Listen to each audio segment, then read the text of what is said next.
There is an indefinable, mysterious power that pervades everything. I feel it, though I do not see it. It is this unseen power which makes itself felt and yet defies all proof, because it is so unlike all that I perceive through my senses. It transcends the senses, but it is possible to reason out the existence of God to a limited extent. Even in ordinary affairs, we know that people do not know who rules or why and how he rules. And yet they know that there is a power that certainly rules. In my tour last year in Mysore, I met many poor villagers, and I found upon inquiry that they did not know who ruled Mysore.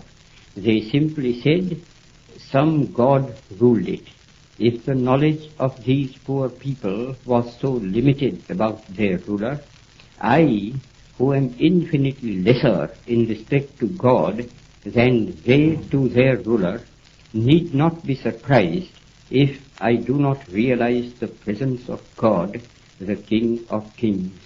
Nevertheless, I do feel, as the poor villagers felt about Mysore, that there is orderliness in the universe. There is an unalterable law governing everything and every being that exists or lives. It is not a blind law, for no blind law can govern the conduct of living beings. And thanks to the marvelous researches of Sir J.C. Bose, it can now be proved that even matter is life. That law, then, which governs all life is God. Law and the lawgiver are one. I may not deny the law or the lawgiver because I know so little about it or him.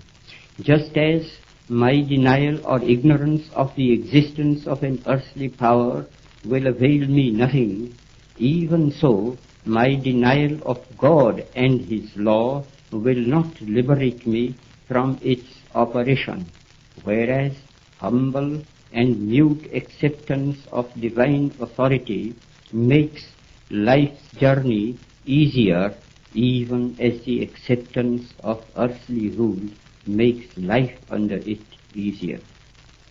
I do dimly perceive that whilst everything around me is ever changing, ever dying, there is underlying all that change a living power that is changeless, that holds all together, that creates, dissolves, and recreates.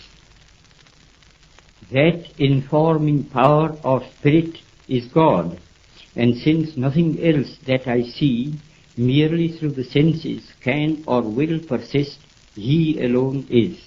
And is this power benevolent or malevolent? I see it as purely benevolent, for I can see that in the midst of death, life persists. In the midst of untruth, truth persists. In the midst of darkness, light persists. Hence I gather that God is life, truth, light. He is love. He is the supreme good. But he is no God who merely satisfies the intellect, if he ever does. God, to be God, must rule the heart and transform it. He must express himself in every smallest act of his votary. This can only be done through a definite realization, more real than the five senses can ever produce. Sense perceptions can be, and often are, false and deceptive, however real they may appear to us. Where there is realization outside the senses, it is infallible.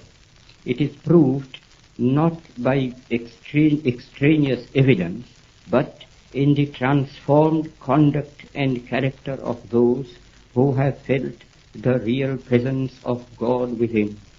Such testimony is to be found in the experiences of an unbroken line of prophets and sages in all countries and climes. To reject this evidence is to deny oneself. This realization is preceded by an immovable faith. He who would, in his own person, test the fact of God's presence can do so by a living faith. And since faith itself cannot be proved by extraneous evidence, the safest course is to believe in the moral government of the world, and therefore in the supremacy of the moral law, the law of truth and love. Exercise of faith will be the safest where there is a clear determination summarily to reject all that is contrary to truth and love. I confess that I have no argument to convince through reason. Faith transcends reason. All I can advise is not to attempt the impossible.